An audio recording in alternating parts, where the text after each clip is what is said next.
ओम नमः शिवाय। सभी भक्तों को नमस्कार। आज हम इस वीडियो में श्रावण माह के महात्म्य की कथा का पाठ करेंगे। कथा का संपूर्ण फल पाने के लिए वीडियो पूरा जरूर देखें। हमारे साथ जुड़े रहने के लिए हमारे चैनल प्रभु संघ को सब्सक्राइब करें और लेटेस्ट अपडेट्स की नोटिफिकेशन के लिए बेल आइकॉन पर जरूर क्लिक करें। तो आइए शुरू करते हैं सावन मास महात्म्य का 5वां अध्याय। शिव भगवान ने कहा, हे महाश्रेष्ठ ब्रह्मपुत्र सनत कुमार, कौटिल्य महात्म्य के पुण्य का बखान तो अत्यंत ही कठिन एवं वर्णन के बाहर है। जब एक लिंग महात्म्य का बखान करना ही अत्यंत दुष्कर एवं असंभव है, तो कौटिल्य महात्म्य वर्णन तो किसी भी सामर्थ्य से बाहर है। अगर कौटिल्य बनाना शक्ति से बाहर हो, तब इस श्रावण माह में एक लिंग की स्थापना से ही भक्त को मेरा सामीप्य प्राप्त हो सकता है। भगवान महादेव जो कामदेव के अति भयंकर दुश्मन है, उन्हें 16 प्रकार के उपचार करते हुए षड ओम नमः शिवाय मंत्र से पूजना चाहिए। तत्पश्चात गृह यज्ञ के उपरांत उद्यापन करना चाहिए। तब हवन के पश्चात ब्राह्मण को भोजन देना चाहिए। इस ढंग से अकाल मृत्यु नहीं होती तथा इस माह का व्रत धारण करने वाली स्त्री बंध्या नहीं होती।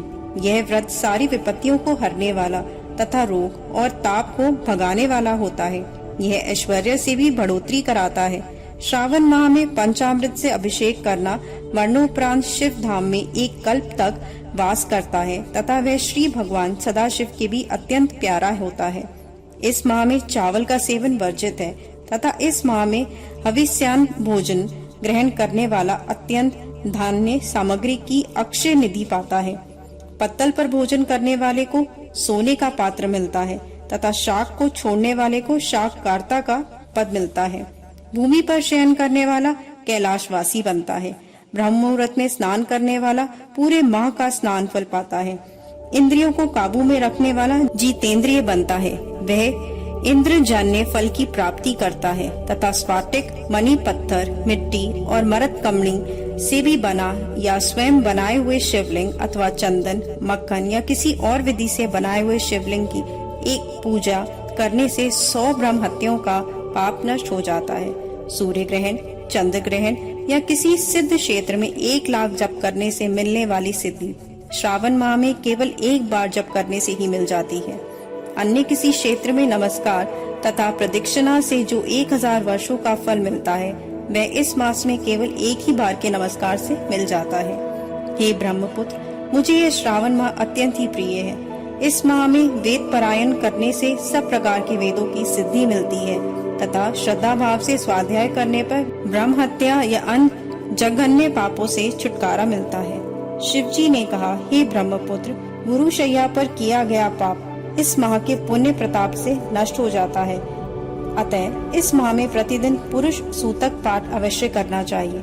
केवल इसका अर्थवाद करने से ही नरक मिलता है। गृह यज्ञ में भक्त को समिधा, चरु, तिल और घी का प्रयोग करना चाहिए। पूजा में धूप, गंध, पुष्प आदि लगाने चाहिए। भगवान सदाशिव का उनके रूपों के अनुसार बयान करके शक्ति के अनुसार होम, लक्ष्य होम व हवन करें। हे ब्रह्मपुत्र, अब मैं तुम्हें वार व्रत बतलाता हूँ, अतः दक्षित हो ये कथा सुनो।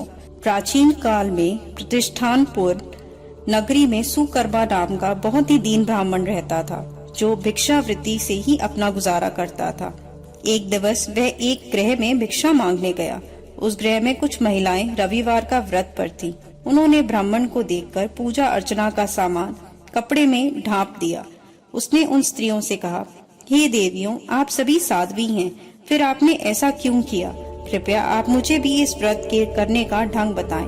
मैं अपनी दीन अवस्था के कारण अति दुखी हूँ, अतः मैं भी यह व्रत करना चाहता हूँ और अपना दारिद्र्य दूर करना चाहता हूँ। महिलाएं बोली, हे ब्राह्मण देव, अगर व्रत में उन्माद, प्रसाद या प्रमाद, विस्मरण अथवा श्रद्धा ना हो तो यह व्रत सफल नहीं होता। अतः इनको त्याग कर कथा सुनो। उन स्त्रियों में से एक वृद्ध महिला ने उस गरीब ब्राह्मण को व्रत विधि बतलाई। वह कथा इस प्रकार है। श्रावण माह के शुक्ल पक्ष के प्रथम रविवार को मौन रहकर प्रातः ही उठकर नित्य क्रम से निवृत्त हो ठंडे जल से स्नान कर धान के पत्ते पर 12 परिधि वाला मंडल बनाकर उस पर लाल चंदन से सूर्य के समान गोलाकार रूप में लिखो। उसी मंडल में संज्ञा नाम वाली स्त्री के साथ सूर्य की पूजा लाल चंदन से करो। सूरज के 12 मंडलों पर लाल चंदन के साथ लावा तथा जप, अधैर्य, भक्ति और श्रद्धा सहित सूर्य भगवान को प्रदान करने चाहिए। इस अर्घ में रक्ताक्ष, जप, फूल और उपचार शामिल हैं। नैवेद्य देने के लिए नारिकेल बीज और खांड, शक्कर के साथ सूर्य मंत्र का जाप करें। स्तवन और नमस्कार के लिए 12 मंत्रों को प्रयोग में लाएं और 12 बार प्रदक्षिणा करके 6 सूत को एक जगह एकत्र करके 6 ग्रंथियों से युक्त कर दें। उसे श्री भगवान को समर्पित कर गले में बांध लेना चाहिए। 12 फलों वाले सूत्र को विद्वान ब्राह्मण को दान कर दें तथा इस व्रत विधि को गुप्त रखें। हे सनत कुमार, इस ढंग से व्रत करने पर दीन भी धनवान बन जाता है, संतानहीन संतान पाता है, कोढ़ी स्वस्थ हो जाता है, कैदी को कैद से मुक्ति मिलती है, रोगी भी रोग मुक्त हो जाता है, मनुष्य की समस्त मनोकामनाएं पूरी होती हैं। हे सनत कुमार, इस संसार में प्राणी जो भी अभिलाषा करता है वह पूरी होती है। श्रावण माह में रविवार को जो भी संख्या हो उतने ही व्रत करने चाहिए। व्रत से पूरा फल चाहने के लिए उद्यापन करना अत्यंत आवश्यक है।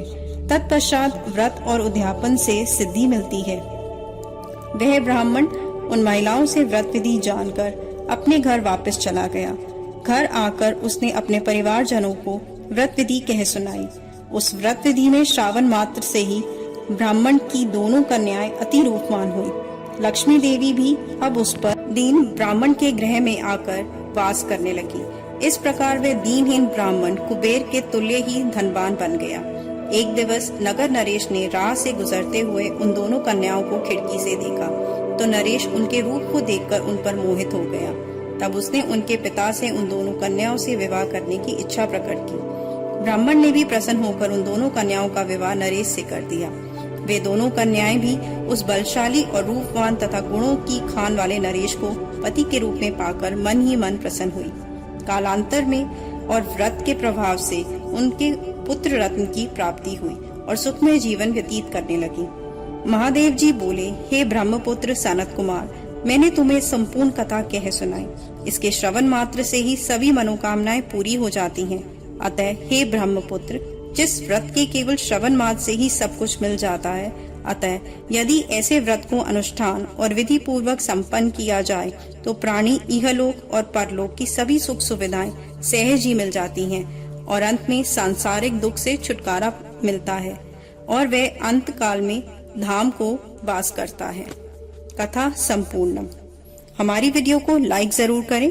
इस वीडियो को अपने फ्रेंड्स और रिलेटिव्स के साथ जरूर शेयर करें और इस पावन माह की जानकारी औरों को देने का पुण्य कमाएं। कमेंट बॉक्स में ओम नमः शिवाय जरूर लिखें। सावन माह की और वीडियोस के लिए हमारे चैनल के साथ जुड़े रहें।